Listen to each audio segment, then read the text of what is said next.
ఆరాధన వర్తమానాన్ని మనం జ్ఞాపకం చేసుకుందాం. ప్రభు మన జీవితంలో ఏమి చేశాడు, ఆయన ఎలాంటి దేవుడు, ఎలాంటి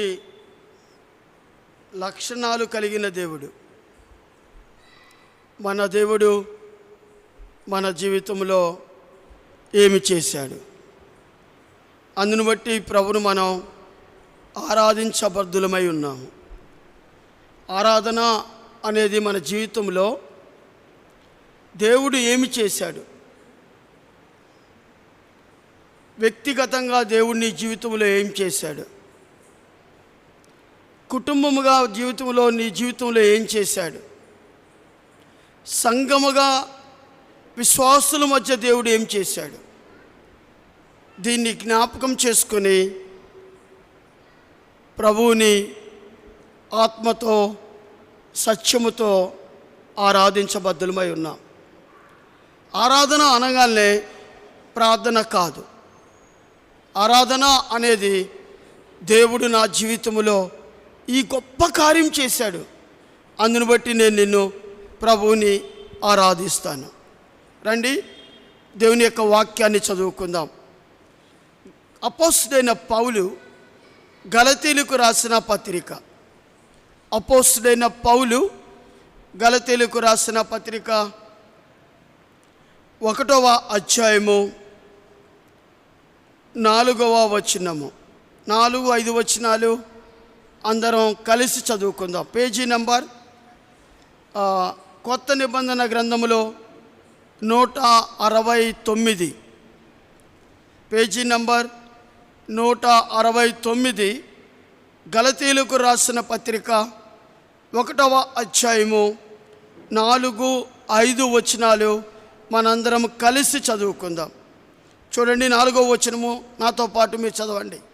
మన తండ్రి అయిన దేవుని చిత్తము ప్రకారము క్రీస్తు మనలను ప్రస్తుతపు దుష్ట కాలములో నుండి విమోచింపవలనని మన పాపముల నిమిత్తము తన్ను తాను అప్పగించుకొనెను. దేవునికి యుగ యుగములకు మహిమ కలుగునుగాక. ఆమెన్. మరొకసారి చదువుకుందాం. గలతీయులకు రాసిన పత్రిక 1వ అధ్యాయము 4-5 వచనాలు అందరూ మనసుతో చదవండి.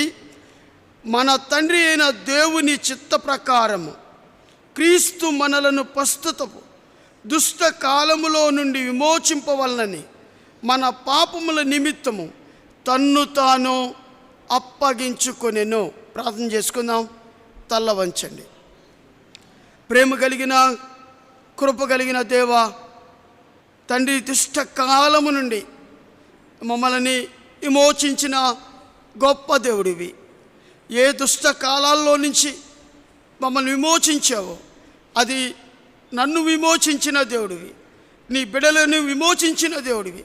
బిడ్డలందరూ ఈ వాక్య భాగాన్ని అర్థం చేసుకొని మనసులో ఉంచుకొని వారిని మిమ్మల్ని ఆత్మతో సత్యముతో ఆరాధించే భాగ్యము మా అందరికీ మీ దయచేయమని కోరుకుంటూ యేసు నామములో ప్రార్థించి మీకు ఎంతో వేడుకున్నాం తండ్రి. ఆమేన్. చూడండి, ఈ వాక్యము చదువుతున్నప్పుడు నా మనసుకు ఎందుకో చాలా బలంగా తాకింది ఈ వాక్యము. కదా, ఇది కరెక్టే కదా అనిపించింది. ఏంటి అది? క్రీస్తు మనలను, అవి మాట చూడండి, క్రీస్తు మనలను. అక్కడ కొంచెం ఒక్క సెకండ్ ఆగి చదివితే భలే ఉండేది. ప్రస్తుతపు దుష్ట కాలములో నుండి, ప్రస్తుతము ఉన్న దుష్ట కాలములో నుండి విమోచింపవలనని మన పాపముల నిమిత్తము తన్ను తాను అప్పగించుకొనెను. అందుకని దేవుడు ప్రస్తుత కాలపు దుష్ట కాలము నుండి మనల్ని విమోచించే దేవుడు ఎలాంటి దేవుడు, ఎలాంటి లక్షణాలు కలిగిన దేవుడు అని మనం చూద్దాం. ప్రస్తుత కాలంలో ఉన్న దుష్టత్వంలో నుంచి నిన్ను నన్ను విమోచించడానికి ఇష్టపడిన గొప్ప దేవుడు. ఎలాంటి దేవుడో మీకు నేను చూపించడానికి ఇష్టపడతాను. చూడండి, నిర్గమాకాండము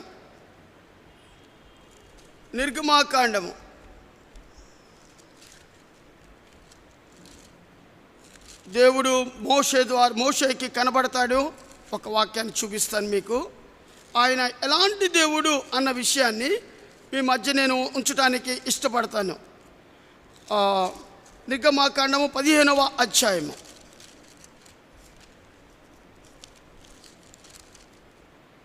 నిర్గమాకాండము 15వ అధ్యాయము చూడండి, 11వ వచనము.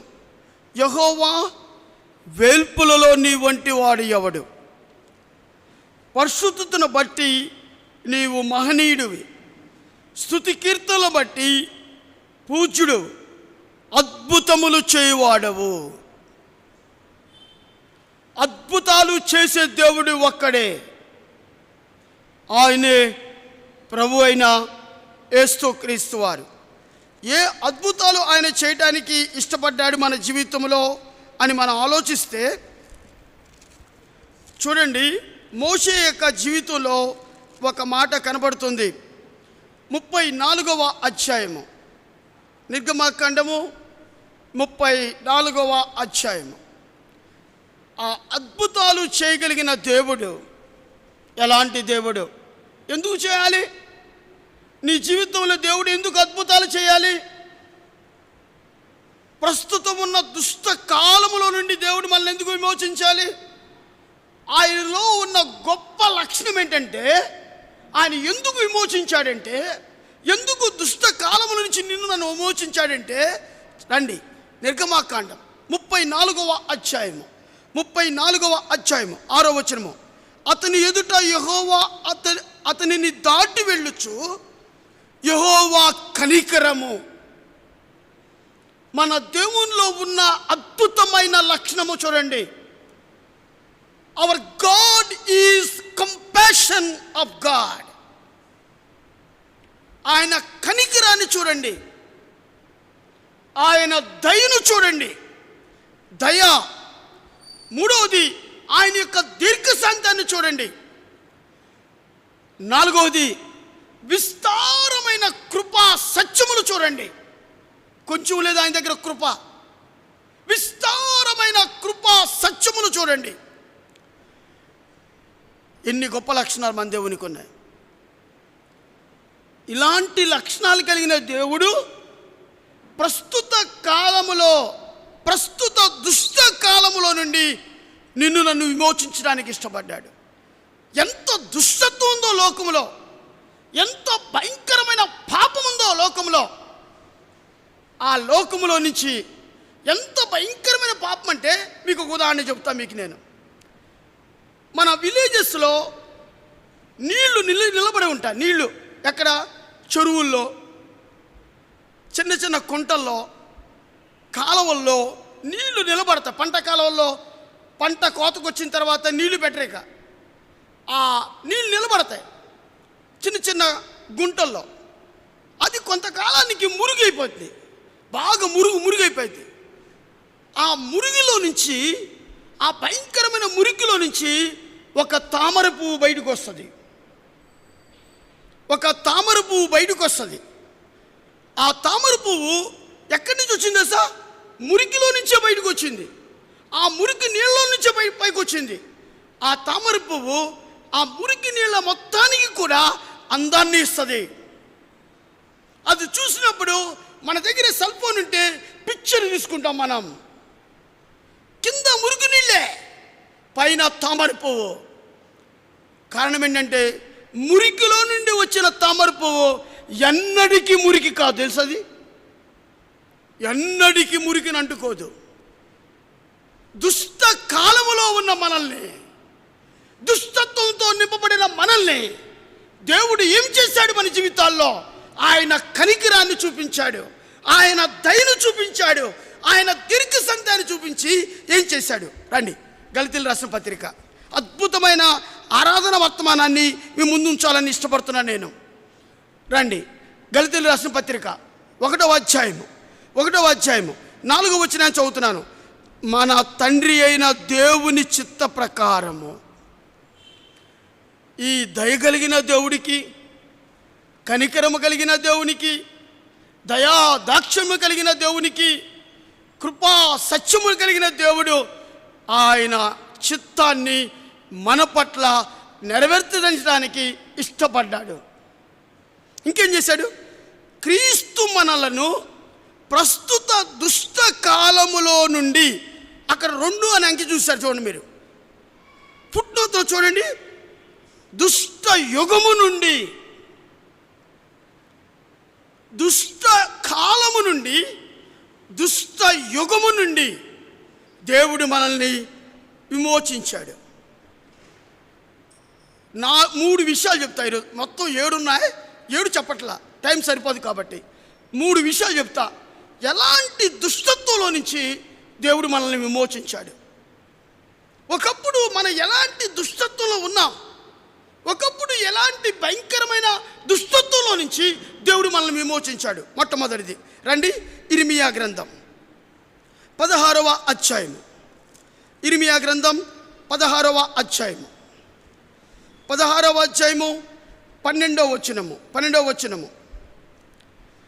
ఆలకించుడి, మీరందరూ నా మాట వినకుండా కఠినమైన మీ దుష్ట హృదయము కాఠిన్యము చొప్పున నడుచుకొనుచున్నారు. మీరు మీ పితరుల కంటే విస్తారముగా చెడుతనము చేసి ఉన్నారు. మీరందరూ చదివారా నాతో పాటు? మళ్ళీ ఇంకొకసారి చదువుతాను నేను. దేవుడు దుష్ట యుగము నుండి, దుష్టత్వము నుండి ఎలా విమోచించాడో మనం చూద్దాం. ఇప్పుడు మళ్ళీ చదువుతున్నాను నేను. మొదటిది చదువుతున్నా మీకు నేను. ఇర్మియా గ్రంథం 16వ అధ్యాయము 12వ వచనము.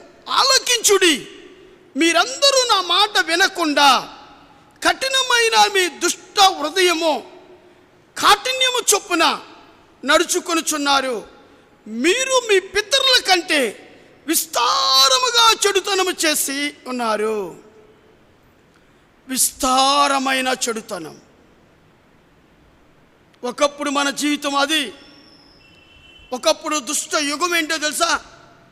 ఒకప్పుడు ప్రభువు నమ్ముకోతలికి, ప్రభువుని సంతోషంగా అంగీకరించగలిగి ఎలా చేసామంటే మన పితరుల కంటే విస్తారమైన పాపాలు చేసాం మనం. అలాంటి వ్యక్తిని నువ్వు ప్రేమిస్తావా? నువ్వు కనికరం చూపిస్తావా? నువ్వు దయ చూపిస్తావా? మానవుడివి కదా. ఒకప్పుడు నీవు నేను ఎంత విస్తారమైన పాపాలు చేసాము చూడండి. దుష్టత్వము. ఈ దుష్టత్వం ఏం చేసిందంటే మన హృదయాలను కఠినం చేసింది. కఠినమైన హృదయం అయిపోయింది. ఇది పాపం, ఇది పరిశుద్ధత అని తెలియలే మనకి. లేదు మన జీవితాల్లో. హృదయ కాఠిన్యం కలిగింది. దుష్ట హృదయం అయిపోయింది. కఠినమైన హృదయమే మంది. ఒకప్పుడు దుష్ట కాలములో ఒకప్పుడు మన జీవితము దుష్ట హృదయం అయిపోయింది, దుష్ట కాఠిన్యం అయిపోయింది. ఇంకేం జరిగింది తెలుసా? మన పితరుల కంటే విస్తారముగా చెడుతనము చేసి ఉన్నాము. దుష్ట కాలములో మనం చేసిన పని ఇది. ఇలాంటి వ్యక్తిని, మానవుడిని దేవుడు ఏం చేశాడు తెలుసా? అద్భుతములు చేశాడు. మానవుని యొక్క జీవితంలో, ఇలాంటి మానవుని యొక్క జీవితంలో అద్భుత కార్యం చేశాడు. ఏ కార్యం తెలుసా? ఆయన దయను చూపించాడు, ఆయన కనికరాన్ని చూపించాడు, ఆయన దీర్ఘశాంతాన్ని చూపించాడు. ఎవరి ఎడలా? నా ఎడలా. ఎవరి ఎడలా అంటే నా ఎడలా. దుష్ట కాలములో ఉన్నాను నేను, దుష్టత్వంతో నింపబడి ఉన్నాను నేను, దుష్ట కాఠిన్యము కలిగిన వాడును. నా హృదయము వాతవేయబడింది. మనస్సాక్షిని కూడా ఎదిరించాను. ఇది తప్పు అన్నా కూడా కాదు అని చెప్పాను. ఇలాంటి దుష్టత్వంలో ఉన్న నన్ను విమోచించిన గొప్ప దేవుడు, నా దేవుడు, నా ప్రభువు. ప్రభువా, అందును బట్టి నేను నిన్ను ఆరాధిస్తాను, అందును బట్టి నేను నిన్ను స్తుతిస్తాను, అందును బట్టి నేను నిన్ను కొనియాడుతాను. ప్రభు, ఉదయకాల సమయంలో నిన్ను పొగుడుతాను ప్రభువా ఈ ఉదయకాల సమయంలో.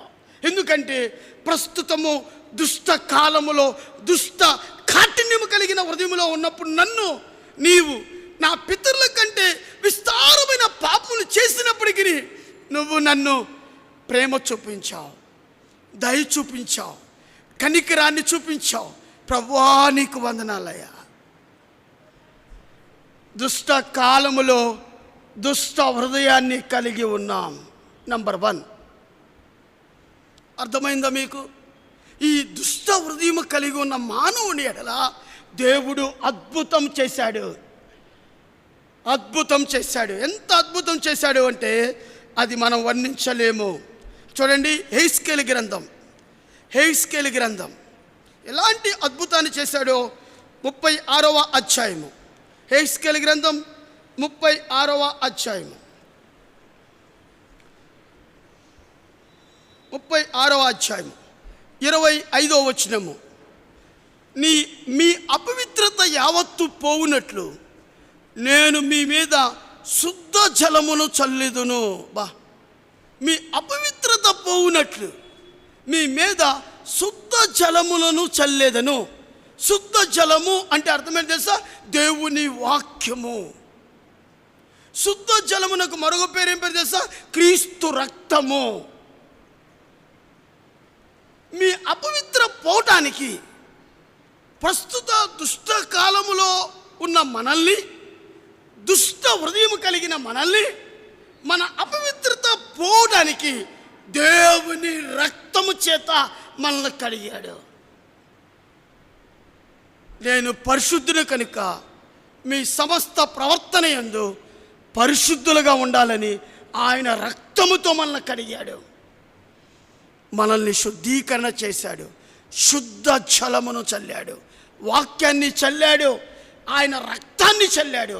నడినెత్తిన మొదలుకొని అరికాలు వరకున్న సమస్త దోషాన్ని తీసివేసిన గొప్ప దేవుడు ఒక్కడే. ఆయనే ప్రభు అయిన యేసుక్రీస్తు వారు. ఏం చేశాడు? అందుకని మనం చదువుకున్నాం, ప్రస్తుత దుష్ట కాలములో నుండి ప్రభు మనల్ని విడిపించాడు. దుష్ట కాలము అంటే దానికి ఫుట్నోతులో దుష్ట యుగము అని ఉంది. ఎలాంటి దేవుడు ఆయన? దయ కలిగిన దేవుడు, కనికరము కలిగిన దేవుడు, కరుణించిన దేవుడు, జాలి చూపించిన దేవుడు, విస్తారమైన కృపా సత్యములు కలిగిన దేవుడు. ఆ దేవుడు మన జీవితంలో చేసిన మొదటి అద్భుతమైన క్రియ ఏంటో తెలుసా? దుష్ట కాలములో దుష్ట హృదయాన్ని తీసివేశాడు. నంబర్ 1, దుష్ట హృదయము మనల్ని నుండి తీసివేసిన గొప్ప దేవుడు. నాకు ఇంకో మాట కూడా పదే చెప్పాలనిపిస్తుంది. మీ పితరుల కంటే మీరు విస్తారమైన పాపములు చేసినారు. మన పితరుల కంటే మనము విస్తారమైన పాపములు చేసిన వారు మనం. దేవుడు ఏం చేయాలి? ఆయన ఉగ్రత మన మీద కుమ్మరించాలి. దేవుడు ఏం చేయాలి? ఆయన కోపాన్ని మన మీద కుమ్మరించాలి. దేవుడు ఏం చేయాలి? ఆయన ప్రచండత మన మీద తీసుకురావాలి. What a God! ఆయన కృపను చూపించాడు, ఆయన దయను చూపించాడు, ఆయన కనికిరాన్ని చూపించాడు. ప్రస్తుత దుష్ట కాలములో నుండి నా దుష్ట హృదయాన్ని తీసివేసిన గొప్ప దేవుడు. అందును బట్టి ప్రభువుని నేను ఆరాధిస్తాను. ఒకటి, నెంబర్ 1 అర్థమైంది అనుకుంటున్నా మీ అందరికీ. ఆత్మతో సత్యంతో మీరు ఆరాధించాలి. వాక్యాన్ని విన్నవారు వాక్యాన్ని ఎత్తిపట్టి మీరు ఆరాధించాలి. రెండో విషయాన్ని మీకు చూపిస్తాను రండి. రెండవ అద్భుతమైన విషయము ఆరాధన వర్తమానంలో రెండవ అద్భుతమైన విషయము చూద్దాం. మొదటి కొరింథీయులకు రాసిన పత్రిక 2 పేజీలు చెప్పండి చాలు వెనక్కి. మొదటి కొరింథీయులకు రాసిన పత్రిక 15వ అధ్యాయము. మొదటి కొరింథీయులకు రాసిన పత్రిక 15వ అధ్యాయము 33వ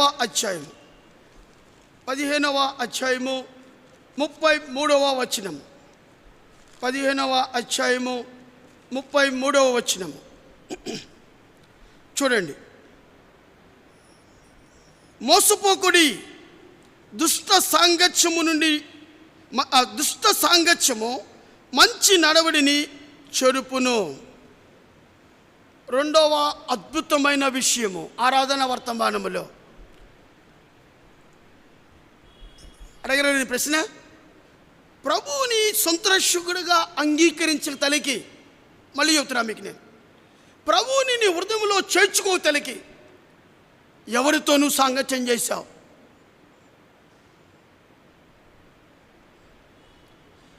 తలుచుకుంటే భయమేసింది కదా. అమ్మో, నేనైతే భయంకరమైన రౌడీలతో సహవాసం చేశాను నా వయసు 17 ఏళ్ల వయసులోనే. నా సాంగత్యం ఎవరితోనంటే దుష్ట సాంగత్యం. భయంకరంగా, అమ్మో నేను పత్రమైపోయేవాడిని, నేను చనిపోయేవాడిని. నా తల్లి ప్రార్థన పాపంలో పడకుండా అనేక సార్లు ఆపింది. అందుకనే సుసన్నా వెస్లీ అనేటువంటి ఆమె తన 7 కుమారుల్ని ప్రతి దినము ప్రార్థన చేసేదంట.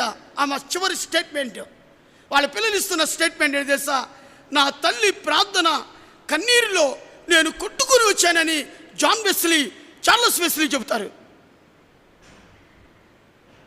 ఎవరితో నీ యొక్క సాంగత్యం? నీ సాంగత్యం ఎవరితో? ఎప్పుడు? ప్రభువుని నీ హృదయంలో ఏర్పరచుకోకుండా ఉన్నప్పుడు, పిలుచుకోకుండా ఉన్నప్పుడు ఎవరితో నీ సాంగత్యం? దుష్ట సాంగత్యం, భయంకరమైన వ్యక్తులతో సాంగత్యం, పాపం చేసేవారితో సాంగత్యం, పాపముల చేత అపరాధముల చేత చచ్చిపోతున్నా కూడా వాళ్ళతో సాంగత్యం చేశాం, పాపముల చేత కూలిపోయిన వారితో సాంగత్యం చేశాం. మీరు ఎలా చేశారో నాకు తెలియదు, కానీ నేను మాత్రం చాలా భయంకరమైన సాంగత్యం, ప్రభువుని సంతోషుడిగా అంగీకరించే తలికి. దుష్ట సాంగత్యం, ఆ దుష్ట సాంగత్యం దాన్ని, ఈ సాంగత్యాన్ని బిబిలికల్ వరల్డ్లో చెప్తా మీకు నేను. సహవాసము. ఎవరితో నువ్వు సహవాసం చేశావు? దేవునితోనా, దెయ్యముతోనా? నేనైతే ప్రభువుని నా హృదయంలో చేర్చుకోతలకి నేను దుష్ట సాంగత్యము, దుష్ట సహవాసాన్ని నేను చేశాను. అందుకని చూడండి, 2వ కొరింథీయులకు రాసిన పత్రిక, అపోస్తలుడైన పౌలు 2వ కొరింథీయులకు రాసిన పత్రిక. నేను ఎవరితో చేశానో చూస్తే ఇక్కడ క్లియర్ కనపడుతూ ఉంటుంది. చూడండి, 6వ అధ్యాయము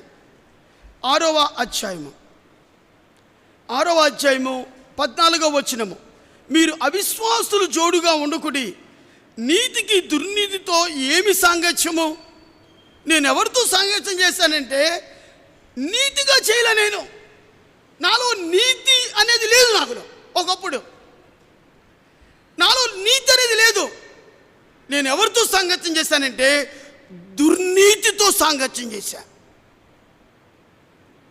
దుర్నీతితో సాంగత్యం చేశాను. నేను ఎవరితో సాంగత్యం చేశానంటే దాని పక్కన రెండోది, వెలుగు చీకటితో ఏమి పొత్తు? చీకటితో సాంగత్యం చేశాను నేను ఒకప్పుడు. 3, క్రీస్తునకు బెలియాలతో సాంగత్యం. బెలియాలు అంటే సాతానుతో సాంగత్యం. నేను ఇలాంటి సాంగత్యం చేశాను. ఇంకో మాట కూడా ఉంది, చూడండి, అవిశ్వాసితో విశ్వాసికి పాలెక్కడిది? నేను ఎవరితో సాంగత్యం చేశానంటే అవిశ్వాసులతో సాంగత్యం చేశాను. అవిశ్వాసులతో సాంగత్యం చేశాను. అవిశ్వాసులతో సాంగత్యం చేయదని చెప్పట్లా. ఒకప్పుడు నా జీవితం అవిశ్వాసులతో సాంగత్యం చేశాను, బెలియాతో సాంగత్యం చేశాను. తర్వాత ఇంకేం చేశాను తెలుసా? చీకటితో సాంగత్యం చేశాను. ఒకప్పుడు నేను ఎవరితో సాంగత్యం చేశాను తెలుసా? దుర్నీతితో సాంగత్యం చేశాను. ఈ సాంగత్యం ఏం చేసింది తెలుసా? ఈ దుష్ట సాంగత్యము, ఈ దుర్నీతి సాంగత్యం ఏం చేసింది తెలుసా? రండి, 16వ వచనము, అదే అధ్యాయం, 2వ కొరింథీయులకు రాసిన పత్రిక 6వ అధ్యాయము 16వ వచనము. దేవుని ఆలయమునకు విగ్రహములతో ఏమి పొందిక దేవుని ఆలయాన్ని పాడు చేశాను. మీరు మీ సొత్తు కారు విలువ పెట్టి కొనబడేవారు. కాబట్టి మన హృదయంతో దేన్ని ఏం చేయాలి?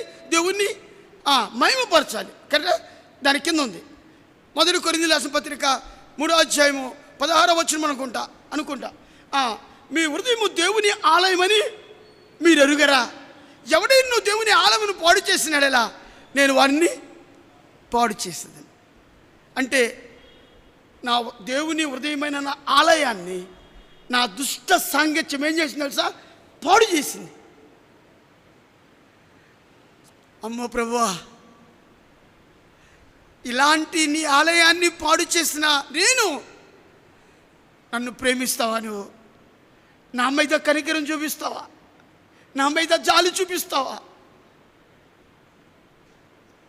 నా పితరుల కంటే విస్తారమైన పాపములు చేసిన మీరు నన్ను క్షమిస్తారా? ప్రభు ఏమన్నారు తెలుసా? ప్రస్తుత కాల దుష్ట కాలములో నుండి మనల్ని ఏం చేశాడు? ఏమేం చేశాడు? విమోచించాడు. మనల్ని విమోచించాడు. అందును బట్టి ప్రభువుని నేను ఆరాధిస్తాను. 2 విషయాలు అయిపోయినాయి. మన టైటిల్ గలతీయులకు రాసిన పత్రిక 1వ అధ్యాయము 4వ వచనం. ఏంటది? ప్రస్తుత దుష్ట కాలములో నుండి మనలను విమోచించెను. దుష్ట కాలము, దాన్ని ఫుట్నోట్లో ఏముందంటే దుష్ట యుగము అని ఉంది. దుష్ట కాలములో నేనేం చేశాను? దుష్ట హృదయాన్ని కలిగి ఉన్నాను. నెంబర్ 1. నెంబర్ 2, దుష్ట కాలములో నేనేం కలిగి ఉన్నాను? దుష్ట సాంగత్యాన్ని కలిగి ఉన్నాను. నెంబర్ 3, మూడవది మనం చూద్దాం రండి. 3వ అద్భుతమైన విషయాన్ని మనం చూసుకొని ముగిద్దాం. ఇర్మియా గ్రంథము 18వ అధ్యాయము. ఇర్మియా గ్రంథము 18వ అధ్యాయము 11వ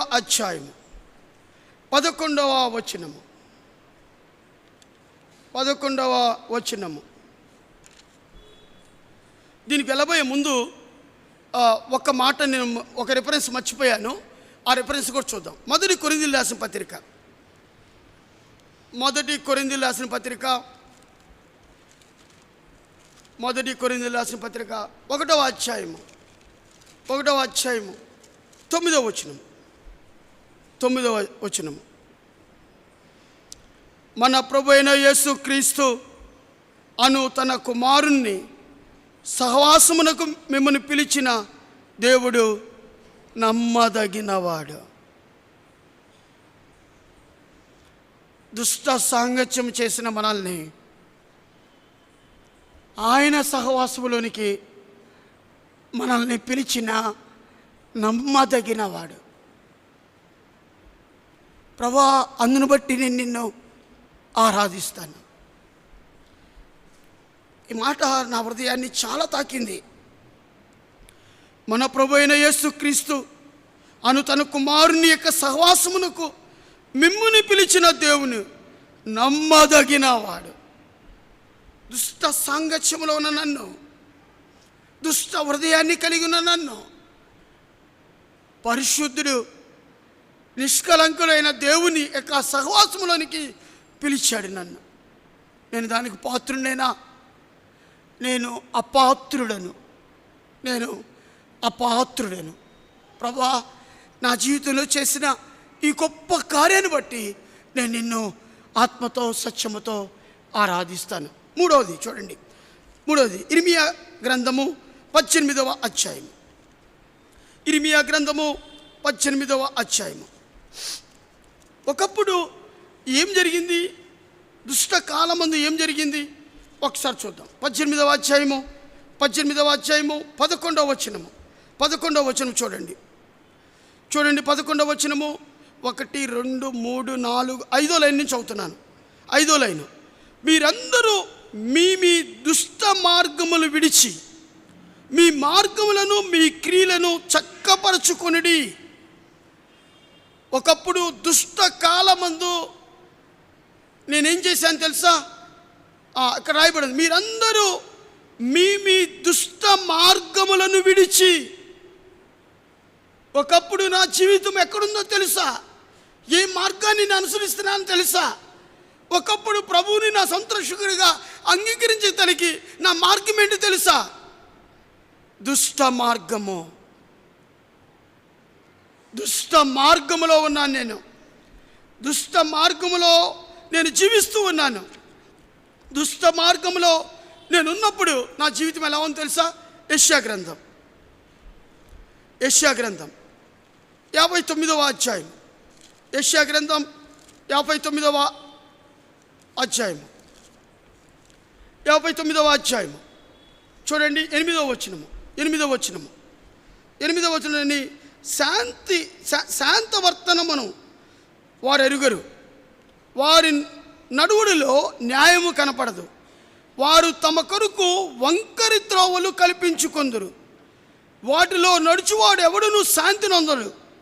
కావున న్యాయం మాకు దూరముగానున్నది, నీతి మమ్మలను కలిసి కొనటలేదు.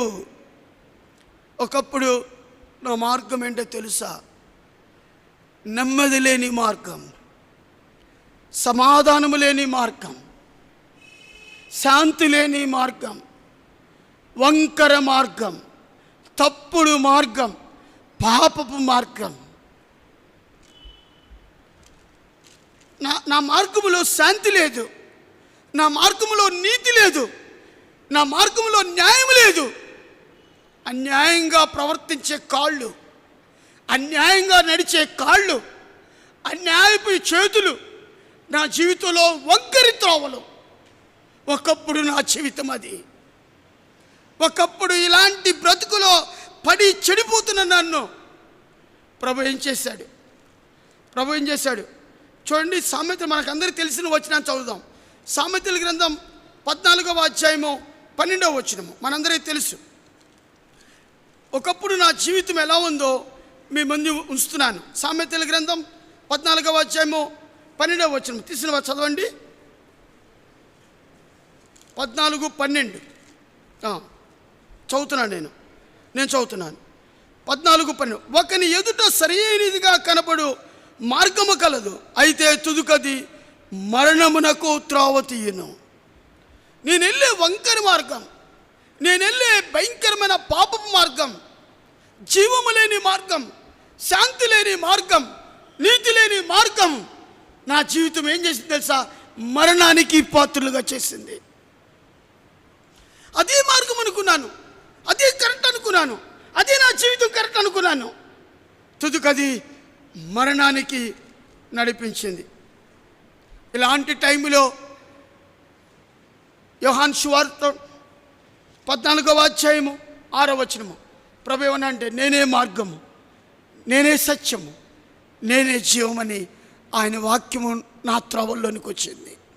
నా త్రోవలకు దీపముగా మారిపోయింది.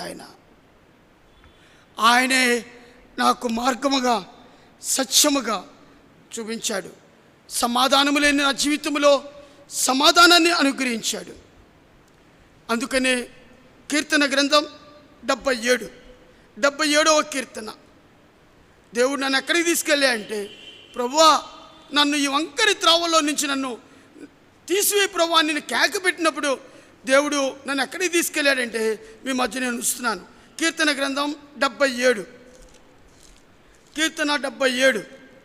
77వ కీర్తన 13వ వచనము దేవా నీ మార్గము పరిశుద్ధమైనది, దేవుని వంటి మహాదేవుడు ఎక్కడ ఉన్నాడు? వంకరి త్రోవల్లో ఉన్న నా జీవితాన్ని, దుర్నీతి త్రోవల్లో ఉన్న నా జీవితాన్ని, పాపపు యొక్క త్రోవల్లో ఉన్న నా జీవితాన్ని, పరిశుద్ధత లేని నా జీవితాన్ని దేవుడు నేనే మార్గము, నేనే సత్యము, నేనే జీవమైన వాక్యము నా ఎదుట ప్రత్యక్షమైనప్పుడు దేవుడు నన్ను, ప్రభువా నన్ను ఈ మార్గముల నుంచి తప్పించు ప్రభువా అన్నప్పుడు, ఈ దుష్ట మార్గము నుంచి తప్పించు ప్రభువా అంటే, ఆయన మార్గములోనికి, ఆయన పరిశుద్ధమైన మార్గములోనికి నన్ను నడిపించిన గొప్ప దేవుడు. ఇలాంటి దేవునికి నేనేమి ఇవ్వగలుగుతాను? ఆత్మతో సత్యముతో ప్రభువుని ఆరాధిద్దాం. మొదటిది, దుష్ట కాలంలో దేవుడు మనం ఏం చేశాడు? దుష్ట హృదయాన్ని కలిగి ఉన్నాం, దుష్ట కాఠిన్యాన్ని కలిగి ఉన్నాం. మన పితరుల కంటే విస్తారమైన పాపములు మనం చేశాం. మన మీద ఆయన శుద్ధ జలాన్ని చల్లాడు, ఆయన రక్తాన్ని చల్లాడు, ఆయన రక్తంతో కడిగాడు, మనల్ని పవిత్రులుగా చేశాడు. రెండవది మనం చూస్తుంది, దుష్ట కాలంలో చూస్తుంది దుష్ట సాంగత్యం. దుష్ట సాంగత్యంలో వంకరి త్రోవల్లో నా జీవితం ఉన్నప్పుడు, భయంకరమైన పాపములో పడి ఉన్నప్పుడు, క్రీస్తుతో కాకుండా బెలియాతో సాంగత్యం చేస్తున్నప్పుడు, దేవుని ఆలయాన్ని పాడు చేసినప్పుడు దేవునితో సహవాసాన్ని కలిగించాడు నాకు. దుష్ట సాంగత్యమైన నా జీవితాన్ని దేవునితో సహవాసం చేసే గొప్ప భాగ్యము దేవుడు నాకు ఇచ్చాడు. అందును బట్టి నేను ఆరాధిస్తాను. మూడవది దుష్ట మార్గం. ఒకప్పుడు నేను దుష్ట మార్గంలో ఉన్నాను. ప్రభువుని నమ్ముకున్న తర్వాత, ప్రభువుని సంతోషంగా అంగీకరించిన తర్వాత, దేవుడు నా హృదయంలోకి వచ్చిన తర్వాత ఆయన పరిశుద్ధ మార్గములో నడిచే వాడిగా నన్ను చేశాడు. అందును బట్టి ప్రభువు నేను ఆత్మతో సత్యముతో ఆరాధిస్తాను. మనందరం ఆరాధిద్దాం. తల్ల వంచండి. కొద్ది నిమిషాలు మాత్రమే ఆరాధనకి టైం ఉంటుంది.